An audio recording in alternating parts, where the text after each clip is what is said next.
Napakasarap balikan ng mga lumang larawan, pero pag may alaalang hindi nagustuhan, pwedeng sunugin ito para hindi na mabalikan. At ang mga masasakit na larawan ng nakaraan ang magsisilbing kwento sa kasalukuyan. Ikaw kapuso, minsan mo na bang sinunog ang isang alaala? Para ang sakit na idinulot nito ay hindi mo na mabalikan pa. Hanggang saan mo kakayanin kung lahat-lahat ng ibinibigay mo sa isang tao ay sinusuklian ng sakit at pighati? Papaano lalaban ang isang tao na wala namang ibang ginawa kung hindi ang magmahal ng sapat? Lahat ng bagay ay may limitasyon. Lahat ay nasasagad. May mga ugali ang bawat isa sa atin na hindi natin makikita hanggat hindi pa umaabot sa sukdulan ang nararamdaman. Maaring iba-ibang emosyon na ito depende sa tao. Pwede ding maging manhid kapag natuyo na ang damdamin. Pakinggan natin ang kwento ni Faye, isang babae na punong-puno ng pagmamahal na ibinuhos niya sa isang tao kahit na walang kapalit. Pagmamahal lamang ang kanyang hinihingi, yun lang ay sapat na. Alamin ang pinagdaanan ng isang tao na itinodo ang lahat para maipadama ang pagmamahal at kung paano naubos at nasagad ang kanyang pusong mapagbigay. Halina't makinig sa mga kwento ng pag-ibig, buhay at pag-asa sa nangungunang Barangay Love Stories. Dear Papa Dudut, matagal ko nang pinag-iisipan na magpadala ng email sa inyo pero ngayon lamang ako nakakuha ng lakas ng loob para balikan ang mga nangyari sa akin. Ilang taon na ang nakakalipas. Papa Dudut, tawagin niyo na lamang po ako sa pangalang Faye.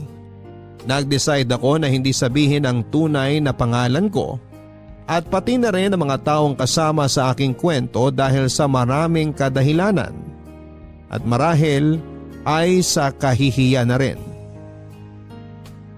40 anyos na ako, single parent ako sa 2 kong anak na babae.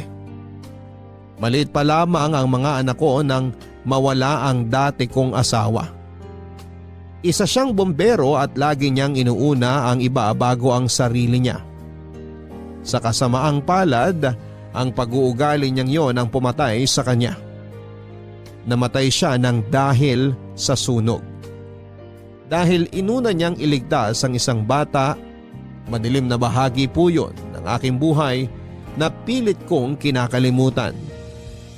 Pag hindi ko ito ginawa ay hindi ko maitataguyod ang aking mga anak. Dinaang ko ang aking pagdadalamhati sa pagtatrabaho. Todo kayod ako para maibigay ang mga pangangailangan ng mga bata.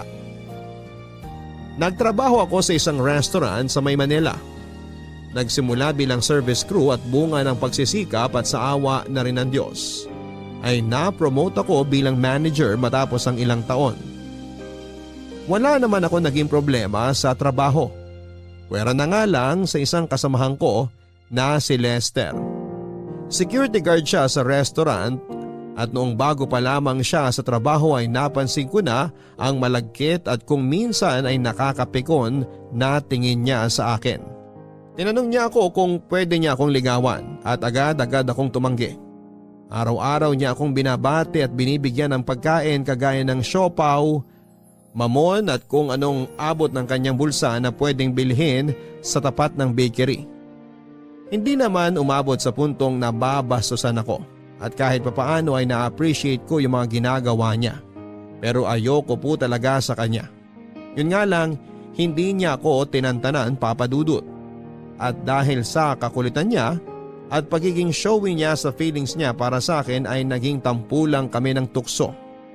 At umabot ito sa puntong naiirita na ako sa lahat ng ginagawa niya dahil nga napapansin na kami ng aming mga katrabaho.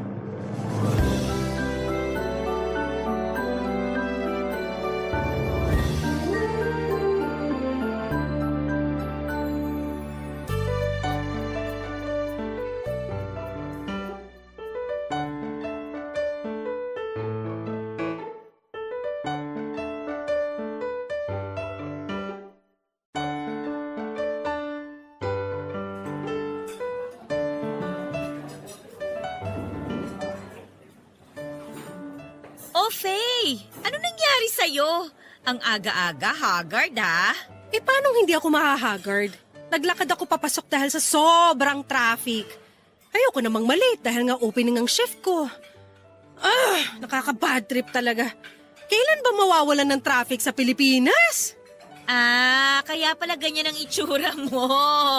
Anyway, ito, pampaganda ng araw mo. May nagpapabigay ng tinapay at siopaw asado para sa'yo. Oh, Mukhang alam ko na kung kanino galing to. kanino pa nga ba? Di kay Lester, ang security guard ng buhay mo. Pwede ba, Trina? Huwag mo nang ulitin yung sinabi mo, ha? Kinikilabutan ako. Ew! Kinikilabutan ka ba o kinikilig? Uy! Ano ba, Trina? Tumigil ka na nga dyan. Never akong kikiligin sa kanya, no? Ay, salbay ka ha! Nakakakilig kaya. Busog ka na, nakakatipid ka pa.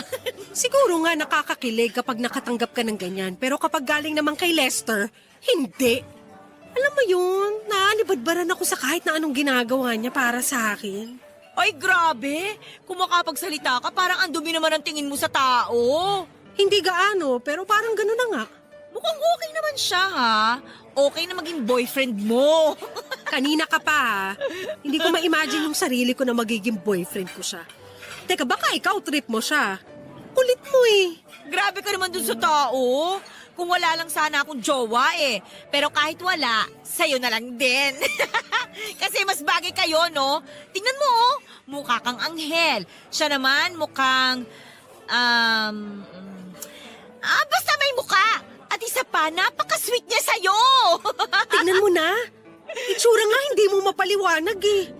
Hindi ko naman sinabi na bigyan niya ako ng kung ano-ano pero ayaw niya pa rin tumigil. Tsaka ilang beses ko nang sinabi sa kanya na ayaw ko magpaligaw. Wala siya ni isa sa criteria na gusto ko sa isang lalaki. Wala siya nung 3 M's. Ha? 3 M's? Matangkad, maputi, mayaman. Wow naman! Ganda ka, te. Pero tingnan mo ha, may tsura naman siya. Oo, itsurang engkanto. Mapanlait ka rin eh, no? Sinabi ko lang kung ano yung nakikita ko. Pero hindi ako mababaw ha. Praktikal lang. May mga anak ako, Trina. Single parent ako. Nagigets mo ba yon? Oo na. Alam ko naman. Pero alam kong alam mo na masipag siya. Kitang-kita naman, di ba? Malay mo naman, yumaman siya bigla dahil sa kasipagan niya. Pwede ba, Trina? Kung nagigets mo ko, wag mo nang ibida sa akin si Lester. Hindi siya ang tipo ko. Tapos, napipiko na ako sa'yo eh. Sasamain ka na sa akin pag di ka tumigil. Ayan, oh! Ang pikon mo kasi kaya ang sarap mo lalong asarin. At speaking of, nandyan na si Lester, ang security guard ng buhay mo. Oh, ayan, papalapit na siya. Sabi ko wag mo nang ulitin yun eh. O teka, saan ka pupunta? Huwag ka muna umalis, samahan mo muna ako. Huwag mo akong iwan mag-isa sa Lester na yan. Kahit ayaw man kitang iwan mag-isa, marami ng customer. Sige na, enjoy your day at kumain ka. Pero sana, huwag mong kainin ang mga sinabi mo, ha? Oh, hi, Lester! Ay, Ma'am Trina. Good morning. Good morning, Lester! Break mo na. Kwentuhan muna kay ni Ma'am Faye mo, ha? Faye, kumain ka, ha? Bye! Ano ba yan? Bakit kasi ayaw akong tantanan nitong lalaki na to? Ay, Ma'am Faye.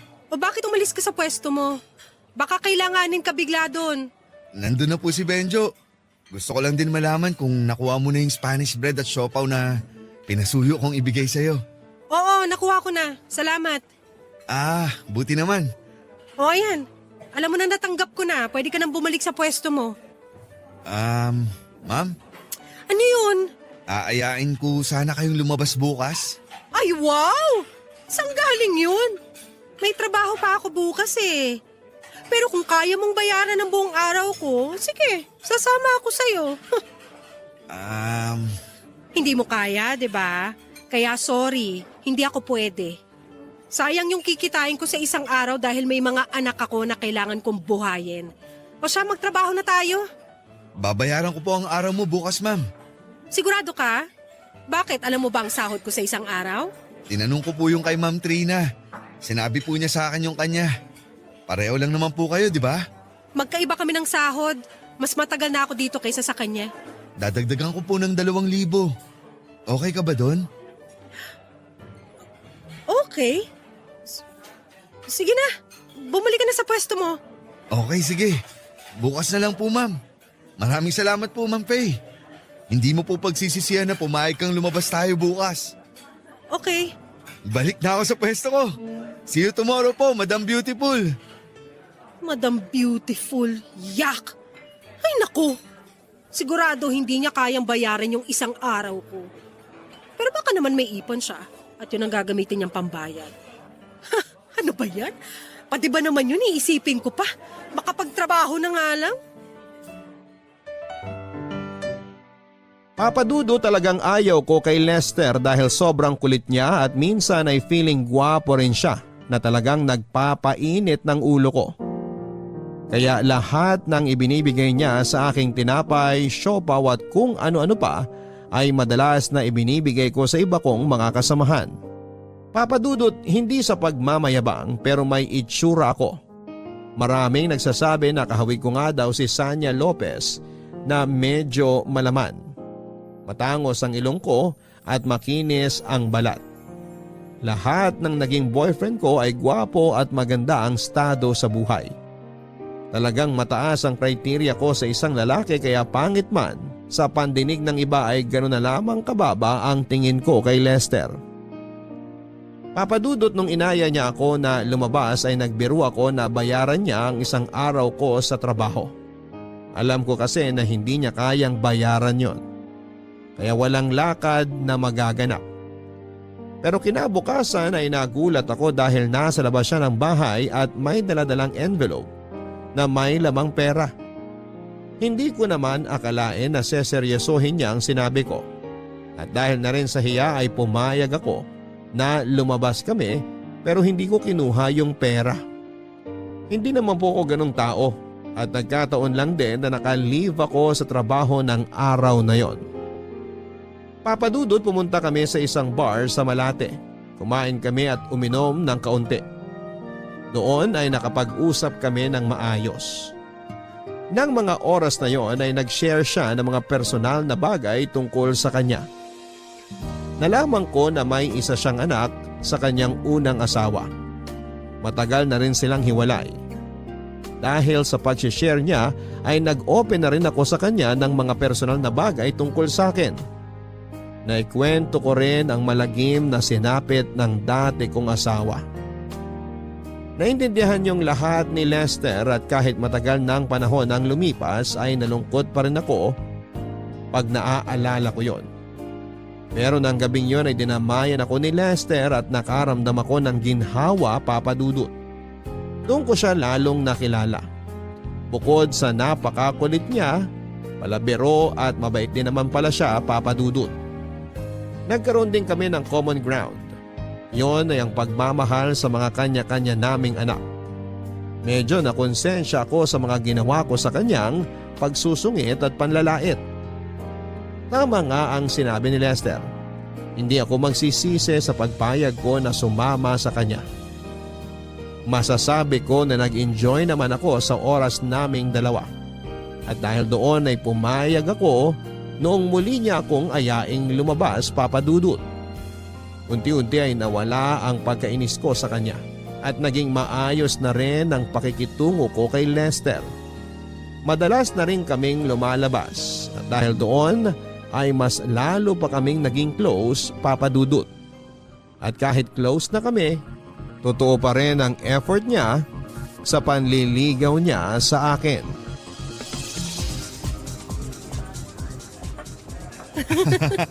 Palabiro ka talaga, no? Ang sakit na ng tiyan ko kakatawa dahil sa'yo. Gusto lang kita patawanin kasi nakakapawi ng pagod at stress pag nakikita kong happy ka. Nambola ka pa. At kahit hindi ako humingiti o tumatawa, maganda pa rin ako, no? Kaya hindi mo na ako kailangan lokohin dyan. Kaya gustong gusto kita eh. Kasi ang lakas din ng tiwala mo sa sarili mo. Ganun naman dapat, di ba? Ako na nga lang mag-isa sa buhay. Hindi ko pa ba mamahalin ang sarili ko? Kaya nga nandito ako eh. Nakahanap ka na naman ng banat, ha? Hindi naman banat yun. Seryoso yun. Alam mo, maganda ka talaga. Mabait, matalino. Yun nga lang, masungit. Hindi ako masungit. Nagsusungit lang naman ako sa mga taong hindi ko gusto. Kaya pala ang sungit mo sa akin. Pero hindi na ngayon, di ba? Dati, oo. Dati? Ibig sabihin, ngayon gusto mo na ako. Oh, teka, nainis ba kita? Bakit natahimik ka? May naaalala kasi ako eh. Anong naalala mo? Naalala ko na iritang-irita ako sa'yo noon. Halata naman. Pero si Q yata to. Hindi ako pwedeng panghinaan ng loob. Ang tiyaga mo rin sa akin, no? Kahit ilang beses kitang sinungitan at itinaboy, hindi mo ako sinukuan. Ganun naman talaga kapag mahalaga sa'yo yung isang tao, di ba? Hindi ka kaagad na susuko. Tignan mo, hindi ako sumuko. Ngayon, nakakasama na kitang lumabas. Salamat, Faye, ha? Binigyan mo ako ng chance na ligawan ka. Naku, huwag ka magpasalamat. Hindi naman talaga ako pumayag na ligawan mo. Pero hindi naman ako tumanggi. Dahil sa mga paglabas-labas natin, mas nakilala kita. Mabait ka at lagi mo ako napapasaya. Kaya... Kaya ano? Oo na. Teka. Tama bang rinig ko? Anong ibig mong sabihin sa oo na? Oo na. Sinasagot na kita. We, hindi nga. Ang kulit! Ayaw mo ba? Sige, binabawi ko na. Wag! Hindi lang kasi ako makapaniwala na girlfriend na kita. Pakisampal nga ako. Para ako nananaginip eh. Sure ka? Sampal lang ba gusto mo o suntok? Pwede bang kiss na lang? Aba, ang bilis mo naman. Dahan-dahan lang. Teka, bakit natahimik ka? Okay ka lang? Uy, teka, umiiyak ka ba? Ang saya-saya ko talaga na tayo na, Faye. Kung alam mo lang, araw-araw kong pinagdarasal ang araw na to. Hindi ako makapaniwala. Parang nananaginip lang ako. Totoo bang ipinagdadasal mo na maging tayo? Oo, Faye. Gabi-gabi bago matulog. Promise, hindi kita sasaktan. Ikaw lang ang laging magiging laman ng puso ko. Habang buhay kitang mamahalin. Pati ang mga anak mo, Faye. Mamahalin ko din. Sa tindi ng mga pinagdaanan ko dati, hindi ko alam na magmamahal pa pala ako ulit. Maraming salamat sa mga sinabi mo. Mahal kita, Lester. Papadudot, tama si Trina. Kinain ko lahat ng sinabi ko dati na hindi ako magkakagusto kay Lester. Napatunayan ko na mahirap pala talagang magsalita ng tapos dahil mahirap sabayan ang tadhana pag tayo'y pinaglaruan. Kung kahapon ay umiiyak ang isang tao dahil sa problema at pagsubok, maaring bukas ay luluha na siya dahil sa tuwa. Hindi natin alam kung ano ang susunod na mangyayari at kung sino ang taong babago sa ating mga buhay, Papadudot. Pinili namin ni Lester na itago muna ang relasyon naming dalawa dahil ayaw naman namin na mapag-usapan sa trabaho. Ayoko sa mga marites sa opisina at para manatiling professional pa din ang aming turingan. Bukod sa aking mga anak ay masasabi kong si Lester ang dahilan para gumising ako sa umaga na may ngiti sa mga labi ko. Masasabi ko na umaapaw ang aming kaligayahan. Araw-araw kong nararamdaman ang pagmamahal ni Lester at dahil dito hindi namin napansin na ang unang linggo namin bilang magkasintahan ay tumagal na ng buwan. At ang buwan ay naging taon. Ganon yata talaga pag tunay kang nagmamahal. Ang bilis ng panahon. Dumating din ang araw na pinakilala ko si Lester sa aking mga anak. At dahil meron ngang anak si Lester ay mabilis niyang nakapalagayan ng loob ang mga ito. Naging magkasundo sila at dahil dito ay sinubukan namin ni Lester na buksan ang susunod na kabanata ng aming buhay. Yon ay ang tumira na sa iisang bubong. Ang makitang masaya si Lester kasama ang aking mga anak ay isa sa mga bagay na hindi ko ipagpapalit. Wala nang paglalagyan ng kaligayahan ng aking puso. Papadudot ng mga unang linggo ay naging masaya ang pagsasama namin ni Lester sa iisang bahay. Nakita ko ang pagiging responsable niya. Nag-resign siya sa pagiging security guard at nirefer ko siya sa kaibigan kong engineer para gawing foreman sa isang construction site kung saan ay mas maganda ang pasahod. Okay naman siya. Pero sabi nga nila hindi mo lubusang makikilala ang isang tao kapag hindi mo pa nakakasama ito sa iisang bubong. Ilang buwan ang lumipas at may nalaman ako sa pag-uugali niya. Unti-unting lumalabas ang pagiging seloso at possessive niya. Nung una ay okay lang ito at parang natutuwa pa nga ako dahil nararamdaman ko na mahal niya ako. Pero habang tumatagal ay nasasakal na ako sa ugali niya. Ayaw niya na nagsusuot ako ng mga masisikip na damit. Ayaw niyang nakikipag-usap ako sa ibang lalaki kahit mga barkada ko pa ito noong college. At pagkasama ang ibang kaibigan ko kahit babae pa ito ay sobra-sobra siya kung magalit. Para bang gusto niya akong ikulong.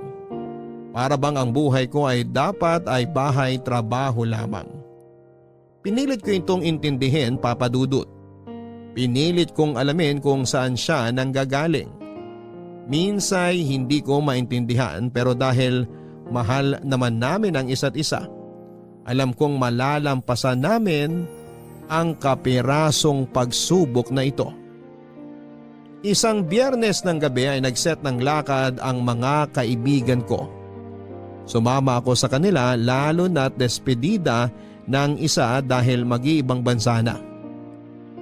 Nagpaalam naman ako kay Lester at alam kong hindi niya yon nagustuhan.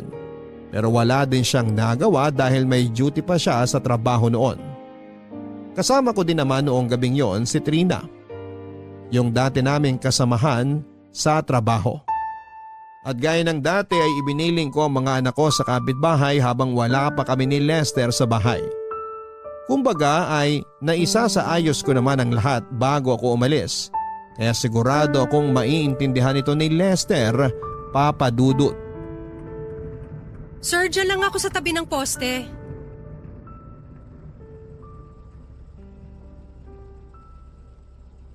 Ito po yung bayad. Keep the change. Naku, ma'am, maraming salamat po. Ikaw babae ka! Kanina pa kita inaantay! Anong oras na ha? Halika dito! Lester! Ano ka ba? Hoy, bakit mo siya hinihila? Nasasaktan ako! Dami mong sinasabi! Bumaba ka na dyan! Ma'am, kilala niyo ba yan? Opo, asawa ko po siya. Di ka ba makaintindi? Bumaba ka na dyan sabi eh! Aray! Wag mo nga akong kalit-karin. Ano ba? Nakakaya sa mga tao. Saan ka galing? Gabing-gabi na! Siguro hindi si Trina ang kasama mo. May kasama kang ibang lalaki, no? Wala! Ano ka ba? Si Trina lang ang kasama ko. Tumigil ka na nga. Nakakaya sa mga kapitbahay natin. Hindi ako naniniwala sa'yo. May iba kang kasamang lalaki. Anong ginawa nyo? Nag-check-in ba kayo kaya ginabi ka ng uwi? Ang dumi ng isip mo. Paulit-ulit ko sasabihin sa'yo, si Trina at si Paula ang kasama ko. Lumabas lang kami dahil paalis na si Paula.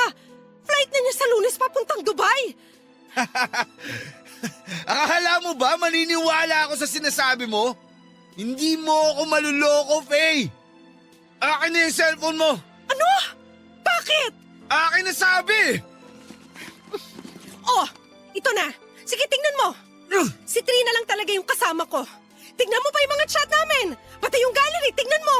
Pati sa stories ko, makikita mo ron. Para tumigil ka na sa pambibintang mo. Siguro binura mo ng mga picture at text nyo ng lalaki mo. Kaya hindi ko makita rito. Wow! Ibang klase ka din, ha? Kung ayaw mong maniwala sa akin, bahala ka sa buhay mo. Papasok na ako sa bahay. Tinatamad ako makipagtalo sa'yo. Alam mo, ang ayaw ko sa lahat, yung tinatalikuran ako. Ito ang bagay sa malanding babae na katulad mo! Aray ko! Bakit mo ko pa? Aray! Kulang ang sampalat sa bunot sa'yo! Bitawan mo Dapat sa'yo, sinelas sa mukha para magtanda! Aray! Ha? Sinungaling! Malandi! Ito, para magtanda ka! Landi mo! Huwag mo akong sampalin ng tsinelas mo! Nasasaktan na ako! Ako ang magsasabi kung kailan ako hihinto! Halika! Halika rito! Saan mo ako dadalhin? Aray! Aray, huwag mo akong atakin. Please, ano ba? Dalian mo! Doon tayo sa sofa! Maawa ka! Huwag mo na ako saktan! Tama na! Sige! Dumapa ka dyan!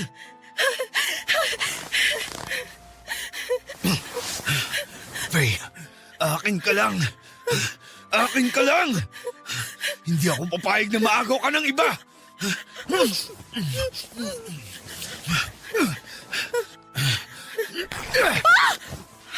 Lester, anong ginagawa mo? Manahimik ka! Huwag ka ng maraming tanong! Lester.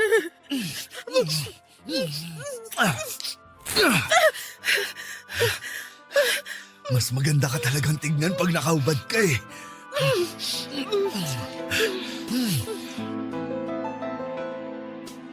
Papadudot, hindi ko maintindihan ang galit ni Lester.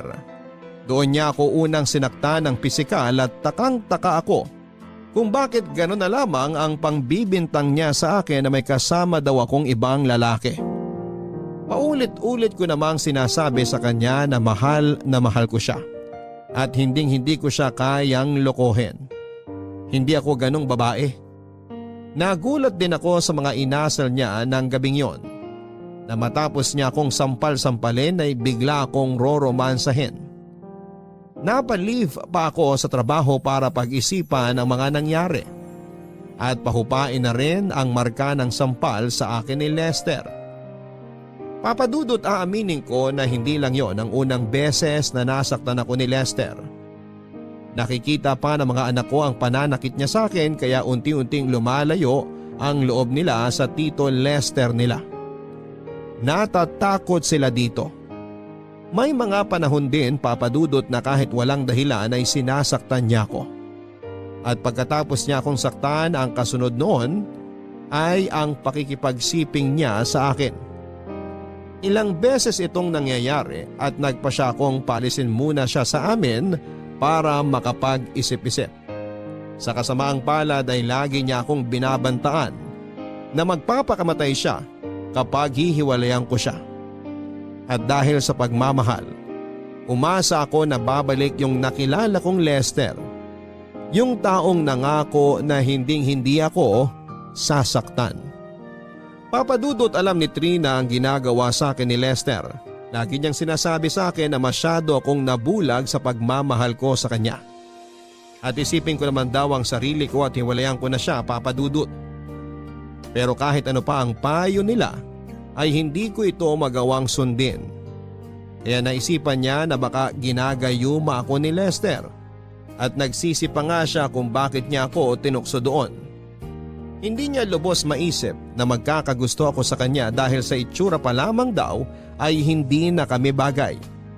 Hindi ko na lamang yon pinansin dahil naniniwala ako na mahal ako ni Lester. Nararamdaman ko pa rin naman yon. At sa katunayan ay gumawa siya ng effort para maging mas maginhawa ang buhay namin. Umiram siya ng pera bilang placement fee dahil balak niyang magtrabaho sa ibang bansa. Ngunit, papadudot, may mga bagay na hindi ko na kinaya. May limit din naman ako bilang isang tao at bilang kapareha.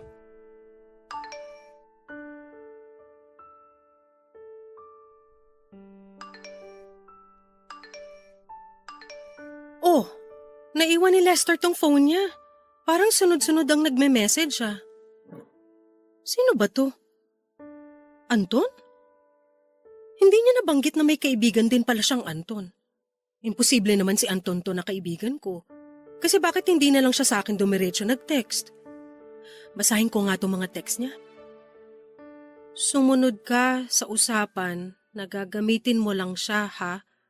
Oras na malaman kong ipagpapalit mo ko sa losyang na Faye na yan, iiwanan ka talaga namin ng anak mo. Walang iya ka, Lester. Akala ko hiwalay ka na sa asawa! Faye, mahal. Naiwan ko ba dito yung... Lester! Aminin mo nga sa akin! Hiwalay na ba kayo ng dati mong asawa? Ha? Anong pinagsasabi mo? Sagutin mo yung tanong ko! Hiwalay na ba kayo o hindi pa? Hiwalay na kami. Ano na naman bang problema mo? Huling-huli ka na! Sinungaling ka! Anong sinungaling? Hiwalay na kami. Bakit mo ba tinatanong? Sinabi ko na sa'yo, matagal na kaming hiwalay. Kung gagawa ka ng kalokohan, lagyan mo ng password ang cellphone mo! Ayan! Uy! Gaano mo na ako katagal niloloko, ha? Ang kapal na mukha mo! Faye, hayaan mo muna ako magpaliwanag. Halika dito.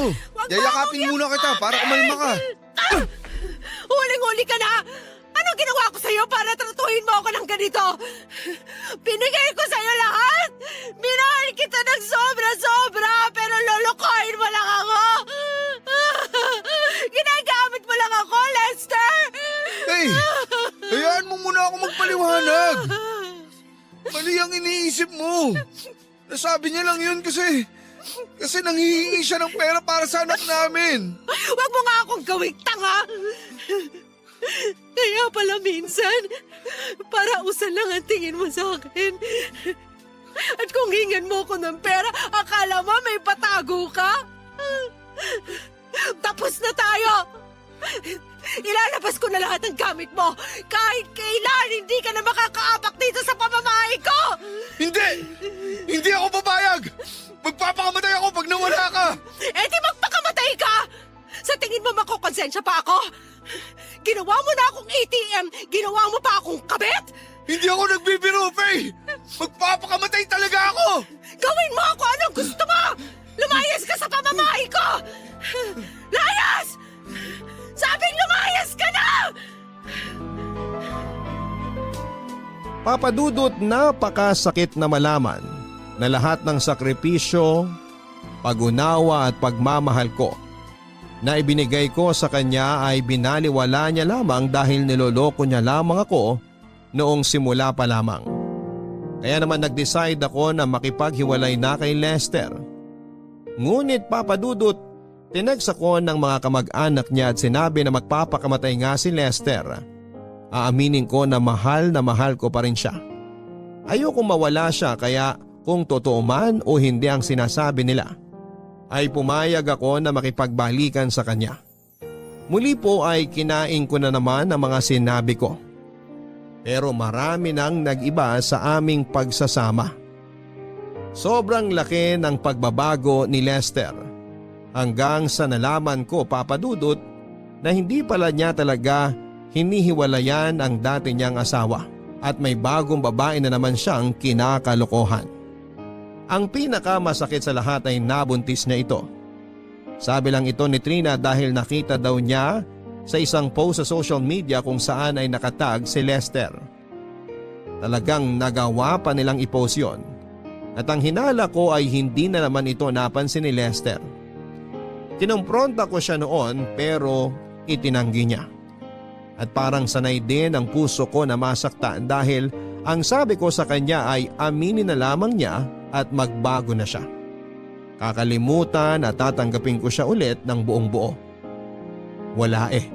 Bulag na bulag ako noon, papadudot. Pero napakalaking sinungaling ni Lester. Hanggang sa huli kahit may nakapagsabi at nakapagpatunay sa akin ng ginagawa niya ay hindi pa rin po siya umamin. Papadudot, nagmahal lang naman po ako. Pero hindi ako ganon katanga. Tuluyan ko din naman pong iniwan si Lester.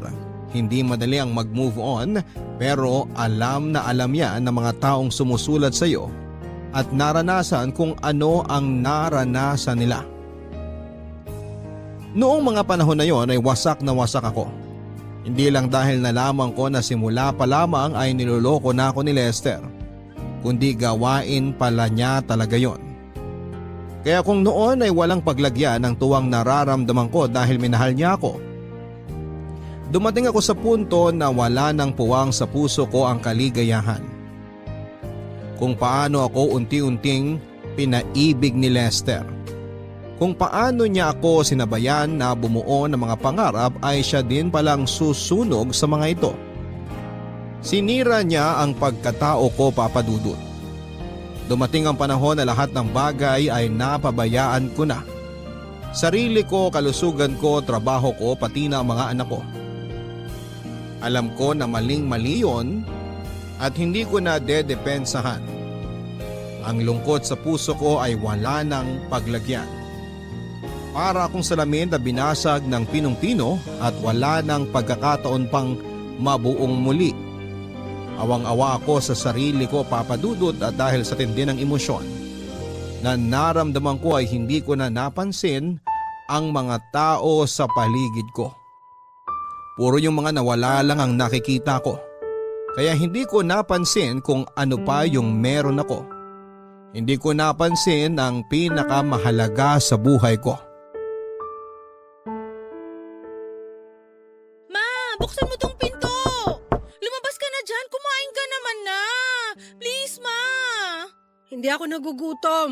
Ilang araw ka nang hindi kumakain, baka mapano ka na niyan. Ma, buksan mo na to! Hayaan mo na ako. Huwag mo na akong kulitin. Ma, please, kahit konti lang. Kumain ka! Ayoko ngang kumain. Umalis ka na. Ma, Oh, hindi naman kita pinapapasok dito sa kwarto ko ah. Lumabas ka. kumain ka naman kahit konti, Ma. Ito, dinala ko na yung pagkain mo. Sumubo ka kahit konti. Ilalapag ko na dito sa mesa. Ay! Ma! Bakit mo naman tinapon yung pagkain mo? Di ba sinabi ko na sa'yo na ayaw kong kumain? Bakit ba ang kulit-kulit mo? Labas! Lumabas ka sa kwarto ko! Ma, tama na.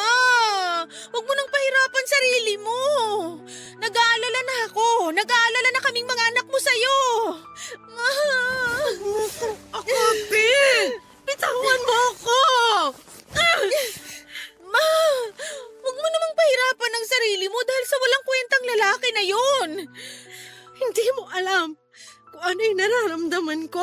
Hindi mo maiintindihan. Walang makakaintindi.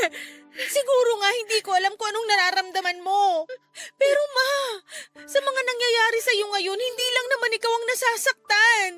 Nasasaktan na rin kaming mga anak mo. Ang sakit makita na yung nanay namin nagkakaganyan. Hindi namin alam kung anong gagawin namin para maging okay ka na, Ma. Kung kailangan mo ng kausap, nandito lang ako. Makikinig ako sa'yo. Bakit ganun? Kahit sobra niya akong sinaktan at niloko, umaasa pa rin ako na babalikan niya ako. At matutuloy yung kasal naming dalawa. Umaasa pa rin ako na mabubuo ang pamilya natin. Kahit sinaktan ka na ng paulit-ulit ng lalaking yon, gusto mo pa rin siyang bumalik at pakasalan ka?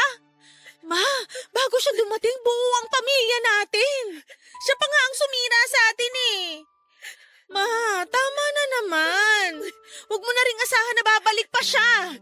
Dapat nga magpasalamat ka dahil sa wakas wala na yung dahilan kung bakit naging miserable ang buhay mo ng ilang taon.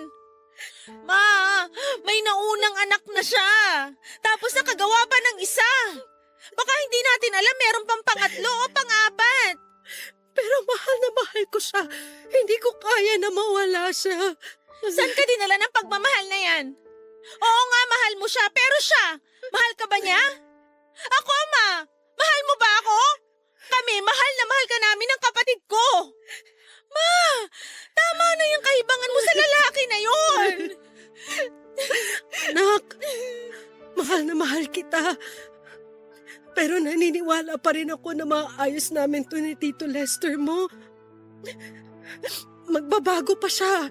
Hanggang kailan ka aasa na magbabago siya? Ilang beses ka dapat masaktan para ma-realize mo na hindi siya karapat-dapat sa pagmamahal na binibigay mo sa kanya. Gumising ka na, Ma. Maawa ka naman sa sarili mo. Yung taong nangako sa'yo na mamahalin ka habang buhay, wala na siya. Matagal na siyang wala, kaya mag-move on ka na. Hindi ganun kadaling kalimutan ng isang tao na nagparamdam sa'yo kung paano magmahal ulit. Kung kaya ko lang iwan siya, matagal ko na ginawa pero hindi! Hindi! Hindi ko talaga kaya! Ma, lahat ng nangyayari sa atin may dahilan. Kung may mawala sa atin, dahil yun ang makakabuti para sa atin. At ma, nandito kaming mga anak mo. Ang pagmamahal namin, sa'yo lang namin binibigay. Ibubuhos ko lahat para sa'yo at sa kapatid ko. Ma, kung kailangan kong tumigil sa pag-aaral, gagawin ko. Kung hindi ka pa talaga makakapagtrabaho, ako na muna. Anak! Ma, kung umaasa ka sa kanya, meron ding umaasa sa'yo. Kami yun ang kapatid ko. Pero dahil nandiyan ka sa sitwasyon na yan, iniintindi ko. Nanay kita, ramdam ko ang sakit kahit sabihin mong hindi ko naiintindihan. Walang dapat intindihin dahil kitang-kita ko ang nangyayari sa nanay ko. Tinuruan mo kami kung paano magmahal, kaya siguro ganito ako sa'yo ngayon. Mahal na mahal ka namin, Ma. 3 lang tayo sa buhay bago siya dumating at kinaya natin. Huwag nating hayaan na tayong 3 ang masira. Chloe, hindi ko alam kung paano magsimula. Kailangan natin magsimula kahit paunti-unti ang usad. Simulan mo sa paglabas ng kwarto at sa kumain ng hinanda ko para sa'yo. Anak, salamat.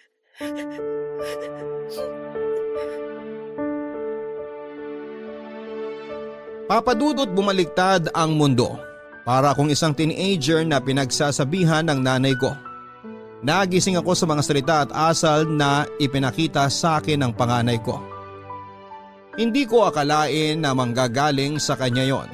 Tama ang lahat ng sinabi niya. Ako mismo ang nagpapahirap sa sarili ko. At dahil doon ay pati ang mga anak ko ay nahihirapan na rin. Tinanggal ko na sa utak ko ang tanong na kung bakit ang dating masayang relasyon ay nauwi sa matinding pasakit. Ang mga anak ko ang nagpakilala sa akin kung anong klaseng tao pa lang kinakasama ko. Akala ko ay lubusan ko nang kilala si Lester pero hindi pala, Papadudot.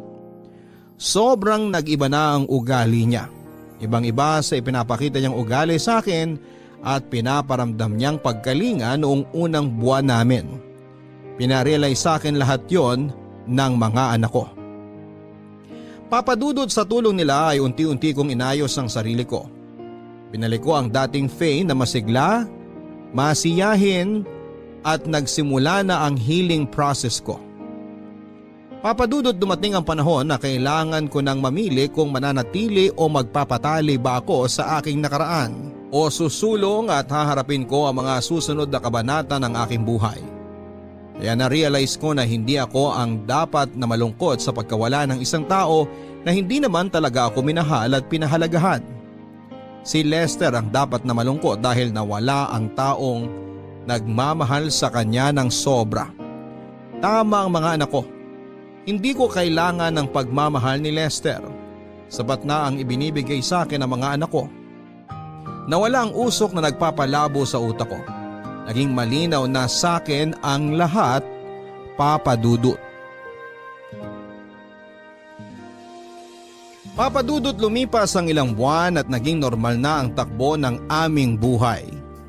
Nakakapasok na akong muli sa trabaho at sabi ko nga kanina, para akong salamin na durog na durog. Pero pinilit akong mabuo ng aking mga anak at masasabi ko na buong buo na akong muli. Pero gaya rin ng salaming pinilit na muling buuin, may lamat na ako at hindi na brand new. Pero okay lang yon. Alam kong nariyan ang mga anak ko para buuin ako sakaling may mga pirasong mahulog mula sa akin. Sa atin din ang dinanas ko kay Lester. Yung dati kong personality na isang strong-willed woman ay hindi ko pa rin tuluyang naibabalik. Minsay umiiyak ako pero sinisigurado ko na hindi ito malalaman ng mga anak ko. Hinding-hindi na nila ako makikita sa ganong sitwasyong muli, Papadudot. Pero ang pagkakataon nga naman ay laging mapagbiro. Yung akala mong kaya mo na ang lahat, yung akala mong makakabangon ka na, Yung akala mong makakapag-move on ka na ay akala lang pala. Puno ng sorpresa ang buhay. Minsay masaya ito gaya ng isang birthday surprise. Pero minsan hindi po ito maganda. Masalimuot at nakakawala ng gana. Aaminin ko na dahil sa mga nangyari ay handa ako sa kung anumang ibato sa akin ng buhay. Hindi man ako kasing lakas kagaya ng dati, alam kong may suporta na ako sa ngayon sa katauhan ng mga anak ko. Handa akong harapin ang lahat basta nasa tabi ko sila, Papa Dudut. Chloe, may kumakatok sa pintuan. Tignan mo nga kung sino yon. Okay, Ma.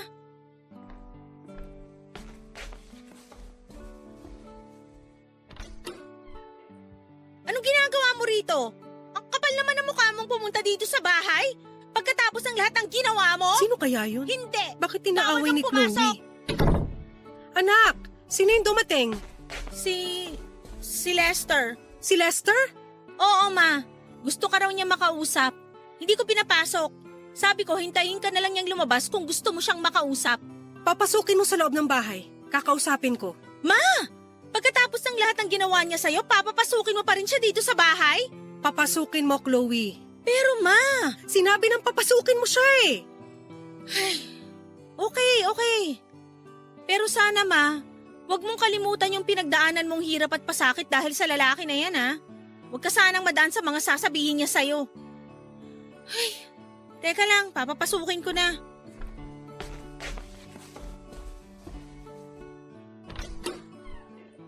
Pumasok ka na daw. Salamat, Chloe. Huwag ka magpasalamat sa akin. Kung ako ang masusunod, hindi kita papapasukin. Chloe, pumasok ka muna sa kwarto mo. Sige, Ma.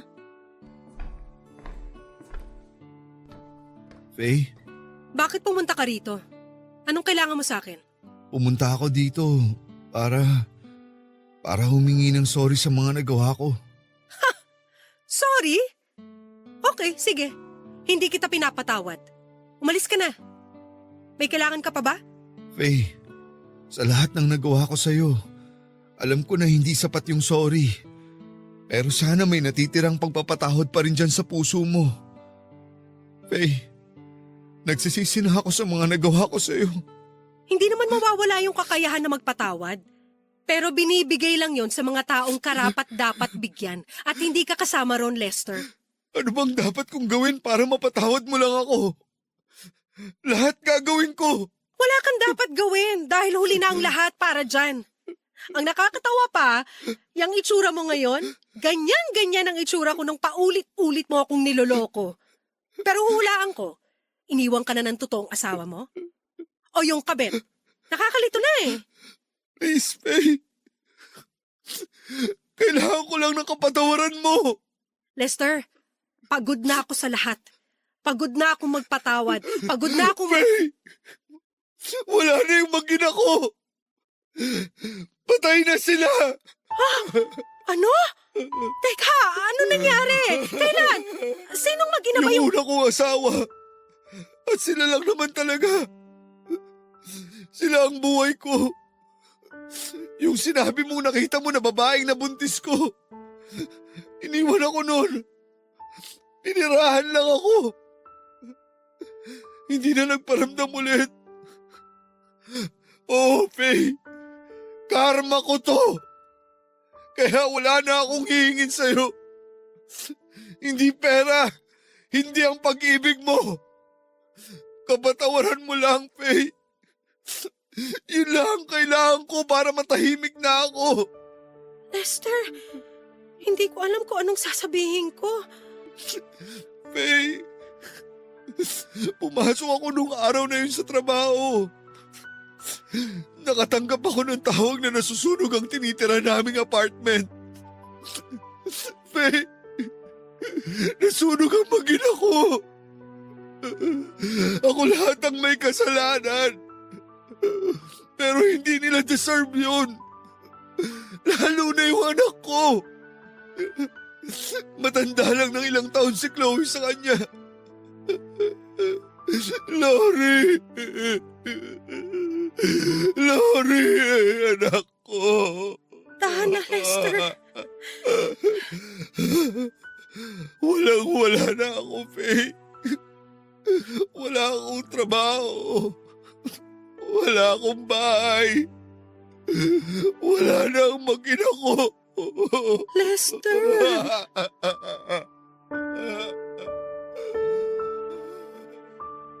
Papadudot, pagkatapos ng tagpo na yon ay medyo natunaw ang puso kong bato. Pero dahil sa mga nangyari kay Lester, lalo na ang pagkawala ng kanyang mag-ina, ay wala akong naramdaman kundi matinding awa. Napakasakit naman talaga noong pangyayari na yon kahit kanino. Kitang-kita ko ang pagsisisi sa kanyang mga mata. Ang matinding pagkadurog ni Lester ay pwede kong tratuhin na tagumpay ko sa lahat ng pasakit na ibinigay niya sa akin. Sa mga araw, buwan at taon na pinagloloko niya lamang ako. Sa kanya na mismo lang galing yon na yun na ang karma niya. Pwedeng isipin ng marami na dapat lang kay Lester ang mga nangyari sa kanya, pero hindi deserve ng mag-ina niya ang malagim na trahedyang tumapo sa buhay nila.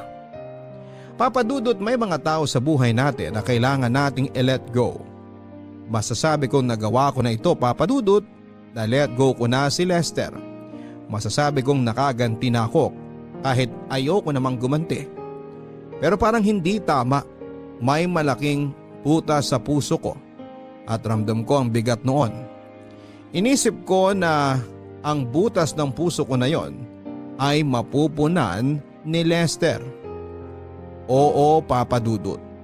Tinanggap kong muli si Lester at wala na siyang titirhan, kaya pinatira ko muna siya sa bahay pansamantala hanggang sa makahanap siya ng lilipatan. At syempre, para mangyari ito ay kinailangan niya ng trabaho. Pinasok ko siya sa kakilala ko bilang security guard muli. Kung ano siya noong nakilala ko noon ay unti-unting bumalik yon. Unti-unting bumalik ang Lester na nakilala ko. Hindi pabor ang mga anak ko sa naging desisyon ko, pero dahil malambot din ang puso nila sa akin, sa kanilang ina, alam kong naintindihan din naman nila ako at kailangan nila itong maintindihan. Faye, luto na yung pansit at fried chicken. Pwede na kayong bumaba ng mga bata. Okay, sige, pababa na.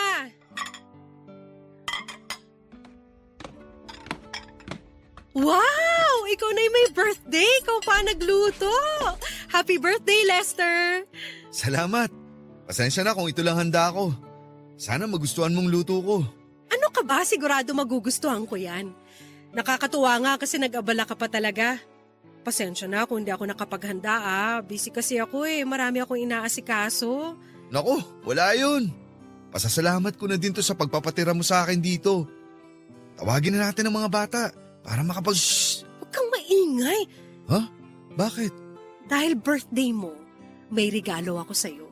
Tara dun sa kwarto. Sa kwarto? Faye, matagal kong hinintay ang pagkakataong to. Alam ko magiging akin ka ulit. Alam kong mahal mo pa ako Kaya nga, wala ka pa rin bago hanggang ngayon, di ba? Teka, huwag mo akong hawakan dyan. Nakikiliti ako. Baka bumaba yung mga bata. Halika na. Bilisan mo.